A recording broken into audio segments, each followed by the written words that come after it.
All right, thank you. Thank you.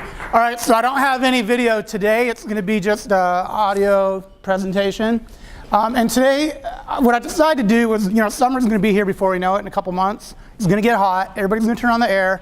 And I think there's some misconceptions about air filters and air conditioning in general. And so I just wanted to, not on a technical level at all, just the AC 101 basics, maybe clear up a couple things that may help you in maybe it's saving money on your electric bill, understanding how your unit works a little bit better, being that it is the most expensive part of your house probably, so utility-wise. So take your thermostat, for instance. Let's take two houses and compare them side by side, and for this experiment, or for this example, everything is identical. So you come home from work at the same time your neighbor comes home from work. It's 110 degrees outside. Both your thermostats read 90 degrees. Okay? You both want it 78 degrees in your house. Your neighbor turns it to 78 set point and walks away. You turn it to 70 degrees and walk away. You turn it colder than he does, even though you want 78 because you want it to cool down faster. My question to you is, which house will cool down to 78 degrees first? Yours or your neighbor's? Same, yeah. Same exact time. The unit, picture your thermostat like a light switch. It's either on or it's off. If it's running, it's running. The difference is his unit will shut off at 78. When yours hits 78, it'll continue to run until it gets down to 70 and then shuts off.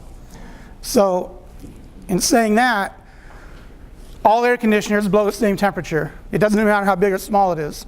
You can have a small unit, medium, large, it doesn't matter. All across the country, all the units blow the same temperature. So what's the difference between a big unit and a small unit? And the answer is airflow.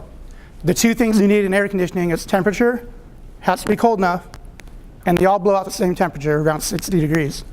But you also need airflow. This room right here is filled with air, 100% air, correct? So we want to cool down this whole room. We need a unit that's sized for this size of a room. So if we take this partition down and we have another Mariposa 1, now we have double the air volume, correct? If all we have is this one unit that's sized for this room, and we take this wall down, our unit's undersized. Because now we have a whole nother room, we have all that air that needs to also be conditioned. The problem is, you need your room to cool down in a certain amount of time. So if it took 5 minutes to cool down this room, and then you take that wall down, it's going to take, what, 10 minutes? Just as an example. You have double the air, it's going to take double the time. So you don't want a unit too small, but you also don't want a unit too big. So let's say you have a 1,200 square foot home. That calls for, I'll just tell you, a 3-ton unit. If you get a 5-ton home, or if you get a 2,000 square foot home, you need a 5-ton unit because you need more airflow. They're both going to blow 60 degrees. But if you put a 3-ton unit on a 2,000 square foot home, it's going to run all day and not keep up because you got to get that hot air up to the unit and back out. You need that circulation, and it has to do it in the same amount of time. So a couple things that happen. If when you buy an air conditioner, it's just a box and it has 2 holes in it. The air goes in one, conditions the air hotter or colder, and blows it out. Heating, cooling mode, whichever you want. The problem is when you have it put on your house, you need ductwork attached to the house so the air can get from your house to the unit and then back into the house. When you go home at night, if you shut 1 or 2 or 3 bedroom doors and turn on your AC and then you go to bed, you just caused the problem on your AC unit. If the air in the bedroom can't get through and back to the air filter. So if the filter's in the hallway and you shut 3 bedroom doors, and let's say that equals 400 square feet, and you have a 3-ton unit, you just restricted the airflow by 400 CFM, or now you have a 3-ton working like a 2-ton unit.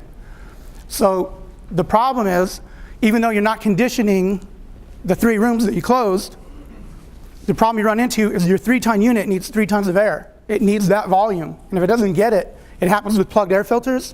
It happens with kink ductwork. If it doesn't get the air, then you're going to cause other problems with the system being out of design parameters. So now the compressor can fail. It can short out, lock up, without getting technical about it. It can freeze up the coils and cause water to leak through your ceiling, things like that. So it's important to change your air filters. and it's important to have the right size ductwork. One misconception is, it's like say when you go to bed at night, leave all the doors open, leave all the vents wide open. Even if you aren't in that room, you need that air to get back to the unit for it to work in design parameters. The other thing is, if you have, let's say you go to McDonald's and buy a beverage and you get a big straw and you drink that beverage. And it takes you a minute to drink it, and you can do it really easily. It doesn't take any effort to drink through a big straw at McDonald's. But now replace that with a coffee stirrer type of straw. Can you get all that beverage down in 1 minute? No, probably not. And how hard is it, if you could, how much harder would you have to work to get that same volume into your body? Same thing with an air conditioner. The duct is sized for the size of the unit. If you have a 4-ton unit on your house and it worked great for 25 years and you say, time for me to get a new unit, it's all rusted out, I'm gonna buy a 5-ton, I want a bigger unit. You just cause the problem if you don't upsize the ductwork to match the unit, because the duct is sized for 4 tons. You put a 5-ton, you have a 5-ton, but it's gonna do 4 tons of worth of work because it can't get the 5 tons of air that it needs. So upsizing is a bad idea unless you can change the ductwork to accommodate and match. Then it'll cool your house down quicker because then it'll draw more air through it. The last thing is air filters. There's a lot of air filters out there. You can get the cheapest fiberglass, $1 a filter. You can get a really good, like a MERV 16 filter, which is really restrictive and really filters out a lot of dirt. Or you can get something in between. The purpose of an air filter is to filter out dirt. Okay? Filtering out dirt keeps your ductwork clean, your air conditioner clean, your kitchen counters clean, your table, the air you breathe.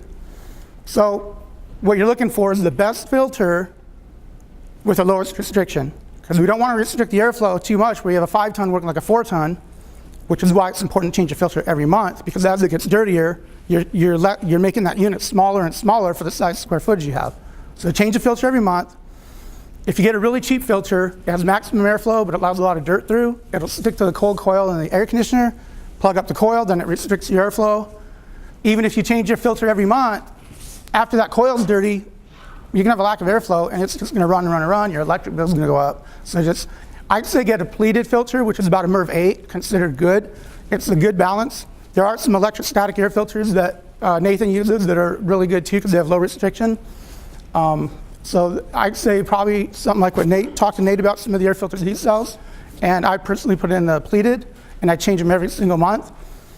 We do have tools that we check when we do our seasonal checks to tell what kind of restrictions you have in the ductwork and to see what filter you can use in your system without having problems and being outside of design parameter. Hopefully that clears up a few things about air conditioning. My time's up. That's it.